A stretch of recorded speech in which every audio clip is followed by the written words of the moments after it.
This is the 10-Minute Teacher Podcast with your host, Vicki Davis.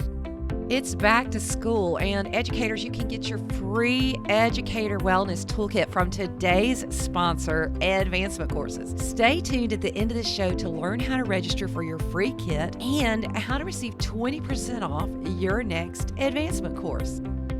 Today we're talking with Al Kingsley. We don't usually have vendors on the show, but I was telling Al in the pre-show that I really feel like he's so grounded in schools. He works with an edtech company called NetSupport, but he's also a chair of a multi-academy trust in the UK. Recently back from vet as we're recording this, and he's also written a book called My Secret EdTech Diary that was released in July 2021, but really takes a look at 30 years of historical perspective of IT and education. And I think now is a good time to look at that history. What do you think, Al? I think so. It was a catalyst for me. I think we've condensed 18 months worth of learning that's been accelerated, and we've been talking about it for the 20 years preceding. But there's so many lessons learned. It seemed for me a good time to encapsulate the lessons learned, the questions to ask, and how we move things forward in the right way. A new term, technostress. I've read it recently, and what the research was showing is that a significant amount of some teacher stress, not all, some teacher stress was either the stress of having to use technology, but largely the stress of having to use technology that they were not trained to use. So what's your experience with the term, and how do we move forward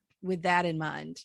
I think the simple answer is I've seen it all around the world, and I think it is absolutely a challenge. What we've got is this accelerated focus of we need to adopt technology. We need to look at ways to mitigate, whether we want to call it learning loss, rather negative term, or we want to bridge the gap. And often in our haste to implement technology, we're very quick, top down in the leadership sense, to say, here's a new solution. We want this being used in our classrooms for teaching and learning. And rarely do we firstly pause and effectively have the why conversation. Why are we doing it and what are we hoping to achieve? But also we often have, when you make fast track decisions, you don't have an inclusive decision-making process. Actually, what's right. And the biggest lesson of all that's come out of that is one size doesn't fit all. So this idea of you should use this prescriptive set of tools for everybody often creates stress and challenge because it isn't always the right for your student cohort. And the second is, we've always talked about technology as being the hardware and the software. And actually, the most important thing that wraps around your digital vision is the professional development. And actually, if we don't plan professional development, not as something that we have as a short burst at the start of the academic year, but something that's continuous and structured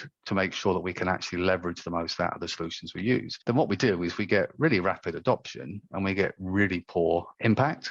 It doesn't become embedded, and we see that slide off. So we then walk around schools all around the world and we see trolleys, whether it's iPads or Chromebooks or whatever, gathering dust because the teacher simply doesn't have the confidence that they will behave and act in the way that they were anticipating. So lots of this comes down, just as it does in every sector really, down to the way that we deliver change and deliver new solutions as opposed to what the specific solution. And then being part of it, some other research I turned up yesterday was before the pandemic, that only about a third of educational licenses were being redeemed that were purchased. It was estimated in this one report in 2018 that $2 billion worth of educational licenses were never redeemed. And I'm sitting here thinking, yeah, that's what happens when we buy stuff and we don't train and educate and make it part of what we're doing with teachers.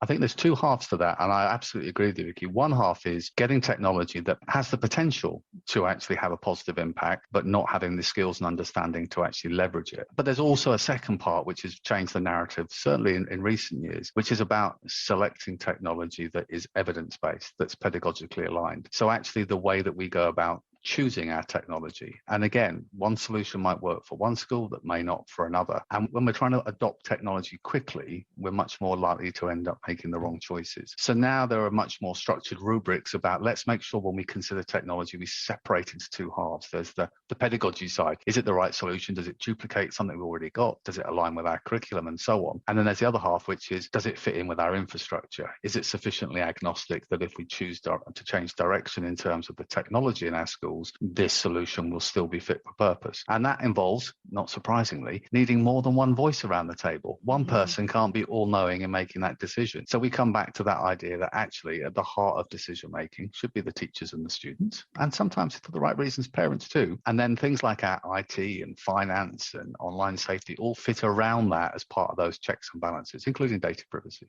The most interesting thing happened at the beginning of this past school year. We had a new mobile phone policy because we've gone BYOD. So, the devices aren't as necessary unless they're in my digital film class to really have them out as much. As we talked about it, I used one of the tools I had been trying to get teachers to use. I used Nearpod, and we had the conversations and we went through. Do you know I had more teachers who wanted to use Nearpod after me modeling the use of Nearpod? And this is no ad for Nearpod. There's lots of tools out there that do the same thing. That more wanted to use it after I modeled it than after the session where we taught it.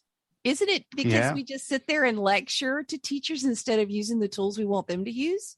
I think it's like all things when it comes to the way that we adopt technology. What people naturally want, and this isn't unique to education, is not only that this tool will empower you somehow, but it's to give me the ideas about how I can take that knowledge and apply it. And we do it with our learners. We're always trying to bridge that gap in terms of applying skills to knowledge. In essence, that's exactly what we're trying to do in the same way when it comes to technology adoption. So one thing that we do across our schools, for example, is we have internal teach meets where it's those 5-minute stand-ups where different staff showcase top tips and ideas of the ways that they've used technology in the classroom that's proven to be effective. And I often think that confidence, the thing that helps mitigate teacher stress, is one, not feeling you're alone. Everybody else is doing okay and I'm the only one that's struggling with technology. Don't really want to put my hand up and share that. If you actually recognize that we're all struggling at different levels because we all take time to adopt new solutions. But more importantly, I know where the flag bearers are. I know the people within my school or my district I can go to who are the experts, the ones that are willing and to take the time to show me how I can apply that technology in an effective way. Suddenly we have much more confidence than if we're solely relying on the fact that the weekend we're going to have to jump on YouTube and keep our fingers crossed. So I think that sense of when we think professional development, it's not just where are the resources, it's where are the people? Where are the people I can connect to for that support? And that support network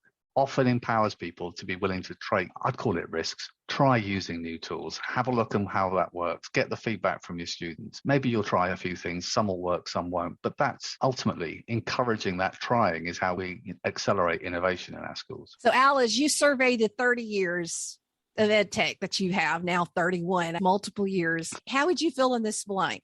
When will we ever learn blank in education technology? Oh, that's a tough one, isn't it? When will we ever learn blank? I'm thinking very carefully before I say it. I'm going to put the word context into that blank, because I think we often use a blanket, depending on whether we're the EdTech evangelists or whether we're the blockers within the role of technology. We often tend to present things as a yes or no, when actually technology is a facilitator where appropriate to empower. It isn't a case of it's the panacea to everything. And I often think that we try and squeeze technology into settings where it's not required, and that creates a negative experience that reduces people's willingness to try it in other settings. So if we think of it in that way, my ambition, the way that I wrote my book, the way I talk about when I go to different events, is that EdTech shouldn't be something special. It should just be part of the toolkit, part of the fabric and framework of what we use for our teaching and learning, where appropriate. Some of the best classes don't need any EdTech at all. And in other cases, it can really engage disconnected learners, empower teachers to be more creative with the way that they can capture feedback, close and speed up the feedback loop in all sorts of different ways. And what we're seeing increasingly now as well is the role of technology to help support those personalized learning journeys where we can really embed skills or support going back a couple of steps and building those foundations again, not to replace teaching and learning, but to sit alongside and support the work that's being done in the classroom. So Al, if you could go back to Al Kingsley, year one in education, what would you tell him? That's a really good one. My question or my advice to the young Al Kingsley, apart from probably changing some of his clothing choices, would definitely be, and it's something I've shared before to others, is you were born with 2 ears, 2 eyes, and 1 mouth. Use them in appropriate proportions. Oh, isn't that good advice for all of us just to listen? Don't always try and be the first to speak in the meeting. It's very natural, and that certainly was in my case. Starting off in your career, you want to show people that you've got a grip, you've got ideas, you want to be first to the table. And actually, over the years, with a bit of experience, you learn that the best thing to do is listen and absorb what others are sharing, process and shape that, and then try and shape your ideas on the back of others. And that translates so much into schools, because the number one rule for me, I think I've seen with school leadership, is actually you need to empower others. You need to give others voices. And if people feel they've got a voice and you act upon it, they're going to come on the journey with you. If you start the meeting by telling people before you've asked them their opinions, the die's cast, and it rarely has the positive outcome that you were hoping for. That's very true. I always tell my students that if you meet a know-it-all, they're a liar, because nobody knows it all. That's just how it goes. So as we finish up and as we're hopeful, we don't know what tomorrow holds. We just don't. If we've learned anything over this past season, is that we don't know what tomorrow holds, except that we'll get up and we'll go to work and we'll continue to educate children. But as folks are looking at EdTech going into the future, there's a range of emotions. There's some that are so grateful that they've had it and students have moved forward. I would put my school in that category. We had a great experience. Now, was everything perfect? No, but we didn't lose any days, 0 days. We left on Friday. We came in on Monday. More people were there on Monday than Friday, way back when this started, and we just rolled with it. Yeah, it was bumpy. It wasn't the end of the world. But then there's some that are like, I never want to see a computer again. It wasn't done well, or children who are at home and just couldn't connect. There's a whole range. What is your advice to administrators as they look at EdTech going into the future, besides buy your book? Obviously, I would hope that might help facilitate. But the best advice I can give is, look, the die has been cast. The modern workplace has suddenly flipped as well to be this digital blended world, and technology is having an increasing role. We have an obligation for our learners to equip them with the skills for that workplace. So whether we like it or not, the increased use of technology in the way that we research, discover, communicate, articulate, that's set. So the message to everybody is, it's better to try stuff and fail than to not try stuff. And I always refer to failures as the stepping stones to success. But don't see it as a competition. There's no medals for the school or the district that applies the most technology. It's much better to do a few things, embed them, build confidence, and build on that, than try and accumulate too many shinies too quickly and really never see the benefit. Ironically, for somebody who half his life spends within the EdTech vendor space, my feedback is less is more. Try and do a few things well. Choose good solutions, choose them wisely, look for the evidence behind them, build teacher confidence, spend your money on CPD. And then when you've got that confidence that's had a positive impact, move forward. I would just say as one final thing on the impact, we're very used in education to measure impact as being simply student outcomes, and that's okay.